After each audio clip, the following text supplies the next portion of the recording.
मैं डॉक्टर कलिका आज आपका फिर से स्वागत करती हूँ। आज का हमारा विषय है बच्चों का मनोबल कैसे बढ़ाएं, how to raise strong kids. हम हमारे बच्चों को अच्छे स्कूल में डालते हैं, उनके लिए अच्छे कपड़े लाते हैं, उन्हें खिलौने लाते हैं, किताबें लाते हैं, हर वो चीज करते हैं जिससे हमारे बच्चे खुश रहे। हम चाहते हैं कि हमारे बच्चे बहुत आगे बढ़े, उनकी प्रगति हो और वो हमेशा किसी भी मुसीबत के आगे भी झुके नहीं, डटे रहे। ये भी लाते हैं, हर वो चीज करते हैं जिससे हमारे बच्चे खुश रहे। हम चाहते हैं कि हमारे बच्चे बहुत आगे बढ़े, उनकी प्रगति हो और वो हमेशा किसी भी मुसीबत के आगे भी झुके नहीं, डटे रहे।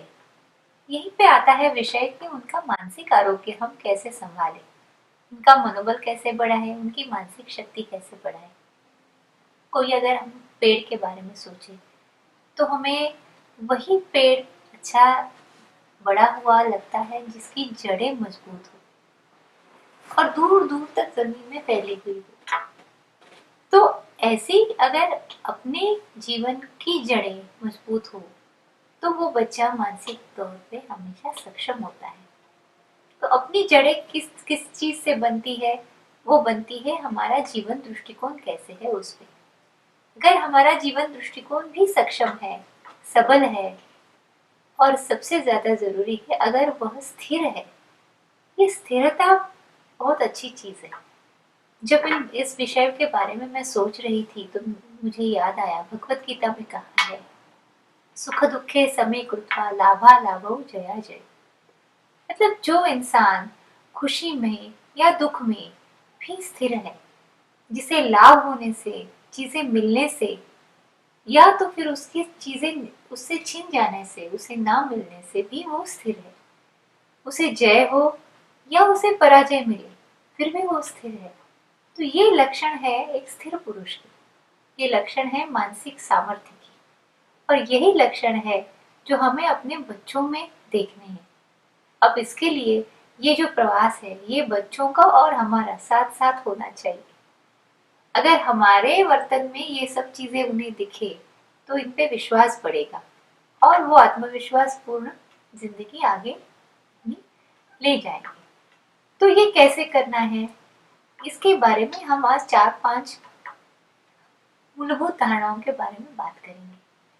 तो सबसे पहली बात तो ये है कि हमें बच्चों को वास्तव जीवन से परिचित कराना है। जीवन की वास्तवता उन्हें समझ में आनी चाहिए। हम बहुत सारी चीजें उन्हें लाकर देते हैं, फिर हमें लगता है कि हाँ बच्चा मेरा खुश रहेगा, मगर हम कब तक रहेंगे उनके साथ। जब वो स्कूल जाते हैं, दूसरे बच्चों के साथ खेलते हैं, तो उनके जीवन में उनके हिस्से का सुख और दुख दोनों आने वाला है। तो यहाँ पे हम क्या कर सकते हैं, उनके साथ हमेशा संवाद बनाए रख सकते हैं और संवाद के माध्यम से और दुनिया उन्हें अच्छी तरह से दिखा सकते हैं कि मतलब क्या है कि जीवन में सुख और दुख हर एक के हिस्से में आएगा, तो बेटा तुम्हारे हिस्से में भी आएगा। ऐसा कोई भी इंसान इस पृथ्वी पे नहीं है कि जिसके जीवन में दुख नहीं है, जिसके जीवन में मुसीबतें नहीं है। तो ये नॉर्मल बात है, अपने जीवन में सुख और दुख आना ये नॉर्मल है, ये हमें बच्चों को बताना है। आजकल क्या हो जाता है कि बच्चे एक कार्टून की दुनिया में बहुत जी रहे हैं और इसमें क्या होता है, एक फैंटेसी वर्ल्ड तैयार हो जाता है। तो वो तो अच्छा है, उनकी उम्र के हिसाब से थोड़ी देर के लिए ये सब अच्छा है, एंटरटेनमेंट है, मगर वो लाइफ नहीं है, वो जीवन नहीं है। उन्हें वहां से निकाल के इस जीवन में भी आनंद कैसे लेना चाहिए ये हमें सिखाना चाहिए। नहीं तो जब वो बड़े हो जाएंगे तब भी वो क्या करेंगे, किसी फैंटेसी वर्ल्ड की तलाश में रहेंगे और उस फैंटेसी वर्ल्ड में जो उन्हें अच्छा लगता है, जहाँ पे उनको खुशी मिलती है, वो ही उन्हें अच्छा लगेगा और ये आम जिंदगी बोरिंग लगने लगेगी। फिर उन्हें लगता है इस जीवन में जीने लायक कुछ है ही नहीं, इस जीवन में कोई आनंद है ही नहीं। तो इसीलिए मैं कहती हूँ कि वास्तवता से उनका परिचय होना बहुत जरूरी है। अब ये हम कैसे कर सकते हैं, तो जैसे बच्चे की सालगिरह आई है तो उसका सेलिब्रेशन हम करते हैं, लेकिन ये जरूरी है कि उसे किसी अच्छे संस्था में भी ले जाए उस दिन या अगले दिन, या फिर जब वो सैटरडे संडे उसका वीकेंड आएगा तब उसे ले जाए और उसे दिखाया जाए कि बच्चे और बच्चे भी किस तरह से रहते हैं। अलग अलग स्तर पे समाज के अलग अलग लोग किस तरह खुशी और दुख दोनों के साथ जीते हैं, ये हमें उनको दिखाना पड़ेगा। दूसरी बात यह है कि हमें उन्हें रियल लाइफ हीरोज के बारे में भी बोलना पड़ेगा। काफी लोग हैं समाज में जो मुसीबतों के बावजूद भी अच्छाई का हाथ पकड़ के चलते हैं, अच्छाई को थामे और उसे और बढ़ाने में लगे हुए हैं। तो ऐसे किसी कामों में हमें जुड़ जाना चाहिए, बच्चों को साथ लेके। तो जीवन में जब हम दूसरों को कुछ देते हैं तो खुद में बहुत अच्छी भावना निर्माण होती है, हम ज्यादा पाते हैं, जितना देते हैं उससे ज्यादा हम पाते हैं। तो ऐसी सारी जो घटनाएं हैं, लोग हैं जहाँ पे अच्छाई भी चल रही है और उसकी ताकत अधिक है, ये बच्चों को खुद से देखना जरूरी है। वरना क्या हो जाता है कि एक बच्चों के मन में घर के वातावरण के अनुसार एक संकल्पना, एक धारणा बन जाती है। मतलब कई घरों में ऐसा होता है कि दुनिया बहुत अच्छी है, खुशहाल है, एवरीथिंग इज सेलिब्रेशन, सब अच्छा ही होगा, मतलब इसमें रहते हैं बच्चे। तो जब दुख आता है जीवन में तो वो घबरा जाते हैं, फिर उन्हें लगता है अब मैं सक्षम नहीं हूँ, इसे कैसे मैं फेस करूं। तो उनको ये बताना जरूरी है कि पूरा जीवन माने खुशी, पूरा जीवन माने एक सेलिब्रेशन नहीं है, ये बीच बीच में आने वाली चीजें हैं। इससे बड़ा जो है वो जीवन का ध्येय है, उद्देश्य है। और दुख भी जो है, कई घरों में ऐसा होता है कि दुनिया बुरी है, लोग बुरे हैं, लोग सारे स्वार्थी हैं, ऐसे सोचते हैं। फिर इस बच्चे को लगता है फिर इस जीवन में क्या अर्थ है, हम क्यों जी रहे हैं, क्यों जीना है हमें, और क्या ऐसे बड़ा क्या करना है जीवन में, सब दुनिया तो खराब ही है। तो ये जो एक्सट्रीम अंडरस्टैंडिंग है दुनिया के बारे में, जीवन के बारे में, इससे हमें बच्चों को बचाना है और एक समतोल धारणा रखनी है। मतलब हमेशा मुझे याद आता है कि मेरे पापा हमेशा कहते थे कि ये जो जीवन है ना, ये कोई फुलवारी नहीं है, ये कोई ऐसी बाग नहीं है जहाँ पे सब सुंदर है और ड्रिप इरिगेशन लगा हुआ है, सबको वक्त पे पानी मिल रहा है, सब जैसे मतलब अच्छे डिजाइन में प्लांट्स, अलग अलग फूल पौधे लगाए हुए हैं और बस हमें उसमें चल के जाना है। वो कहते थे जीवन जंगल जैसा है, जंगल बहुत सुंदर होता है, जंगल में झरने होते हैं, जंगल में पेड़ होते हैं, जंगल में पशु पक्षी होते हैं, बहुत सुंदर चीजें होती हैं, मगर जंगल में कांटे भी होते हैं। जंगल में जब रात होती है तो वो बहुत भयावह बन जाता है। जंगल में अच्छा भी है, बुरा भी है, और उसे पार करने की सक्षमता हमें होनी चाहिए। यही हमें बच्चों को सिखाना है, वास्तवता से उन्हें जोड़ना है। अब दूसरी जो बात हम बच्चों को सिखा सकते हैं वो ये है कि ये जीवन का उद्देश्य क्या है। तो यहाँ पे सीखना मतलब लर्निंग, उसे एक लर्नर माइंडसेट में लाना है। मतलब हर कोई अनुभव जीवन में जो भी आता है उसे हमें सीखना है, क्योंकि हमारे पास तो चॉइस दो ही है, एक तो हम उसमें दुखी होके हार सकते हैं या तो हम उससे सीख सकते हैं। माने जो भी डिफिकल्टीज आती है, जो भी हमें मुश्किलें आती है, तो उसे हमें सीख के आगे बढ़ना है, ये अपॉर्चुनिटीज में उसे ट्रांसफर करना है, ये हमें बच्चों को सिखाना है। तो ये तत्व बहुत आवश्यक है। अब इसके लिए एक और बहुत ही सुंदर चीज है, मैं बताना चाहूंगी। अगर आप लोगों ने ट्रेकिंग किया हुआ है तो आप ये जल्दी समझ जाओगे। तो बच्चों को लेके थोड़ा सा बाहर जाना जरूरी है, उन्हें पेड़ पौधों से संबंध उनका जुड़ना आवश्यक है, उन्हें पहाड़ी पे ले जाइए, कहीं निसर्ग में उन्हें चलने की आदत डालिए। तो इसमें क्या हो जाता है, अगर आप कोई पहाड़ी चढ़ रहे हो समझो, तो उसमें वो जो प्रक्रिया है उसका आनंद उन्हें पता चलता है। मतलब जीवन में जो लर्निंग की प्रक्रिया है उसका आनंद उन्हें मिलना चाहिए। जब स्कूल में बच्चे जाते हैं तो पढ़ने का आनंद कैसा लिया जाए ये हमें उन्हें बताना है। अगर हम उन्हें ये बताते जाए कि देखो तुम्हें 100 गुण लाने हैं, 100% मार्क्स लाने हैं, मतलब परिणामों के बारे में कहीं हम माता पिता ही बहुत ज्यादा बोल तो नहीं देते। क्या हम ये समझ चुके हैं कि परिणाम से ज्यादा प्रक्रिया महत्वपूर्ण है, क्योंकि इस प्रक्रिया में हम सीखते हैं और वही समय ज्यादा होता है।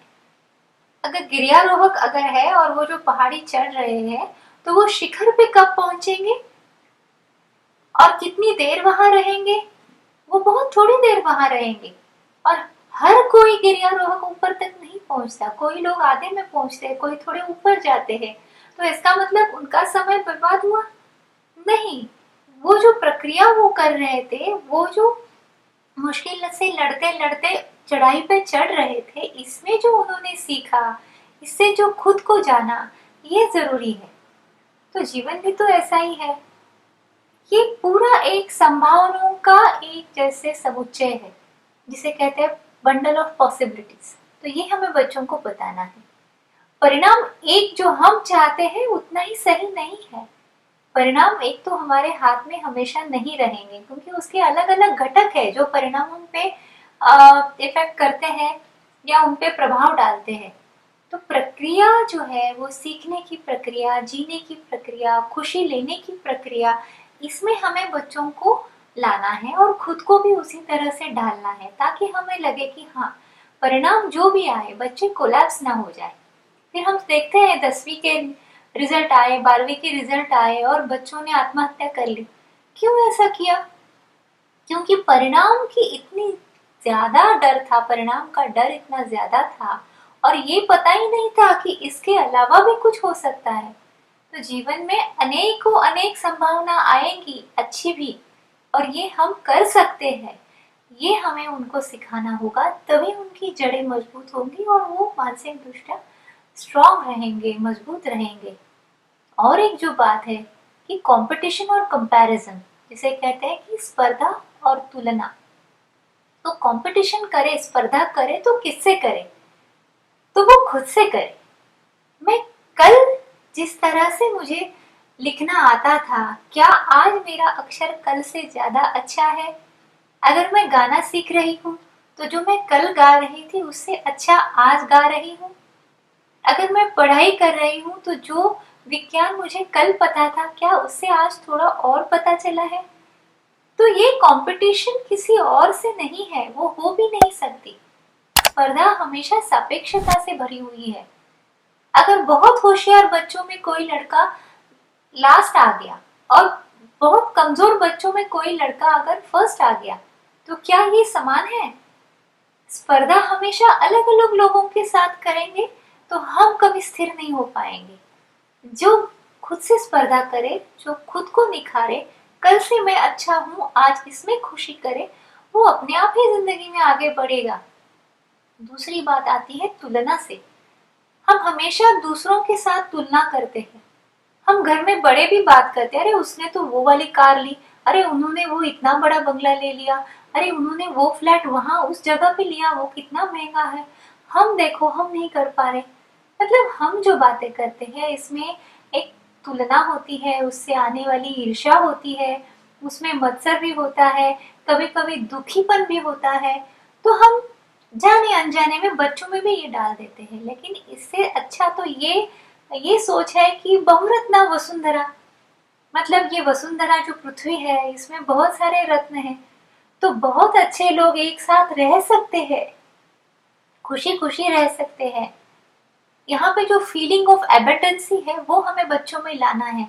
डेफिसिट मोड में नहीं रखना है उन्हें, मतलब कोई कमतरता है, हमें कुछ कमी है, दुनिया में बहुत उपलब्धता है, ये सोच के उनको आगे चलना, और उनके अंदर वो शक्ति है, वो मिला सकते हैं। और इससे जो आखिरी वाली बात आती है, जो बहुत महत्वपूर्ण है बच्चों को मानसिक दृष्टया सक्षम करने के लिए, वो है उन्हें खुद से जोड़ना, स्वयं से जुड़ने की आदत डालना है उन्हें। स्वयं से आत्मसंवाद करे। पहले तो हमें उनसे संवाद करते करते उन्हें दिखाना है कि वो खुद से भी कैसे संवाद कर सकते हैं, खुद का निरीक्षण कैसे कर सकते हैं, खुद के साथ, स्वयं के साथ कैसे खुश रह सकते हैं, अपना जो समय है वो स्वयं के साथ भी खुशी से कैसे बिता सकते हैं। अगर हम इसके लिए उन्हें थोड़ा सा प्राणायाम, योग, ध्यान, इसका अगर अभ्यास बचपन से कराते रहे तो वो स्वयं से भी जुड़ जाते हैं। और जो स्वयं से जुड़ा है वो कभी भी किसी भी मुश्किल से नहीं कतराता, ना किसी गलत संगत में आ जाता है, क्योंकि उसकी जो स्व प्रतिमा है वो अधिक शक्तिशाली बनी हुई होती है। तो ये बहुत आवश्यक है कि बच्चों की जो स्व प्रतिमा है उसे हम शक्तिशाली बनाएं, तो मानसिक स्वास्थ्य और उनकी मानसिक शक्ति और बढ़ती है। और जो आखिरी वाला मुद्दा जो मैं कहना चाहती हूँ, ये तो बहुत ही आवश्यक है कि जीवन का ध्येय क्या है। हमारा ध्येय सिर्फ खाना पीना, फिर पढ़ाई करना, फिर उसमें एक नौकरी करना या बिजनेस करना, फिर बहुत सारे पैसे जमा करना, फिर शादी करना, फिर और बच्चे जन्म देना, फिर उनको करना, क्या यही है? कोई लार्जर देन लाइफ गोल भी होना चाहिए। हमारे घर में उस विषय में चर्चा होनी चाहिए। हमें खुद से स्वयं से उससे जुड़ना चाहिए। और ऐसे उद्देश्य से अगर हम जिए तो बच्चे भी समझते हैं कि जीवन में कुछ दूसरों के लिए करने में भी एक बड़ा ध्येय होता है, उसमें भी आनंद होता है। तो स्वयं से जुड़ना है, अपने आसपास के लोगों से जुड़ना है, अच्छाई में उनका विश्वास बढ़ाने के लिए अच्छे कामों में जुड़ना है, हमें भी उस पर विश्वास रख के चलना है। तो ऐसा अगर हम जीवन व्यतीत करें तो हमारे बच्चे भी सक्षम हो जाएंगे और वो किसी भी बदी से नहीं डरेंगे, मजबूत रहेंगे। तो ये विषय पसंद आया हो तो लाइक कीजिए, आपके विचार कमेंट्स में ज़रूर लिखिए, सब्सक्राइब कीजिए और अपने दोस्तों के साथ उसे शेयर भी कीजिए। खुश रहिए, फिर मिलेंगे।